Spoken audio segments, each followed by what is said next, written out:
नीति पार्वती को थप्पड़ मारेगी। पार्वती नीति का हाथ पकड़कर उसे हिदायत देगी। सीरियल परिणति में अब नीति जो है पार्वती को थप्पड़ मारते हुए नजर आएगी, क्योंकि पार्वती ने घर में आते ही पूरा पासा पलट दिया है।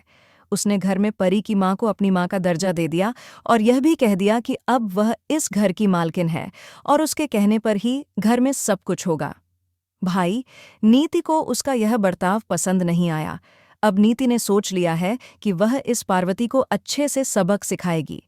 एक बार मीडिया यहाँ से चली जाए तब वह इसे अच्छे से बताएगी। अब मीडिया वहाँ से चली जाएगी, जिसके बाद खूब तमाशा होगा, क्योंकि नीति पार्वती के पास आएगी और कहेगी, यह तुम क्या करने की कोशिश कर रही थी?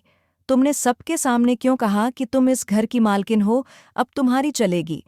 तो पार्वती कहेगी, सच तो यही है, अब मैं मिसेस संजू बाजवा हूँ, तो मेरी ही इस घर में चलेगी, क्योंकि मैं इस घर की बहू हूँ। नीति को यह बात बर्दाश्त नहीं होगी और वह कहेगी, पार्वती, तुम अपनी हद में रहो। इसके बाद नीति का हाथ पार्वती पर उठेगा, लेकिन पार्वती उसका हाथ पकड़ लेगी और कहेगी, ऐसी हिम्मत भी मत करना, नहीं तो मुझसे बुरा कोई नहीं होगा। वहीं दोनों के बीच एक बार फिर से आमना सामना होगा, जब नीति एक बार फिर से पार्वती को अपने रास्ते से हटाने की कोशिश करेगी। वहीं पार्वती हर बात के लिए तैयार है, उसके हर वार का मुकाबला करने के लिए। शो में हमें यह देखने को मिल रहा है कि किस तरह नीति ने अपने ही पैरों पर कुल्हाड़ी मार ली। पार्वती को बाजवा हाउस में बुलाकर नीति ने दोनों का गृह प्रवेश कराया। यहाँ पार्वती मीडिया के सामने बयान देती है कि अब वह संजू बाजवा की पत्नी है, तो इस घर में उसी की चलेगी।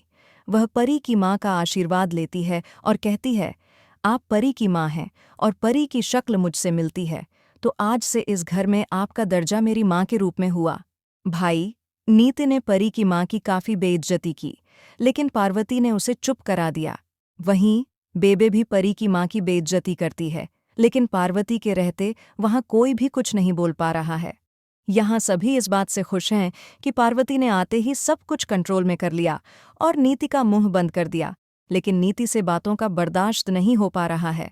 इन सब के चलते अब नीति पार्वती पर हाथ उठाएगी, लेकिन पार्वती उसका हाथ पकड़ लेगी। अब इस खबर को लेकर आपका क्या कहना है? क्या पार्वती को यह सच बता देना चाहिए कि वही परी है? क्या आप चाहते हैं कि इसका सच सामने आ ही जाए या नहीं? हमें कमेंट करके ज़रूर बताएं और इसी के साथ तमाम खबरों के लिए हमारे चैनल को सब्सक्राइब ज़रूर करें।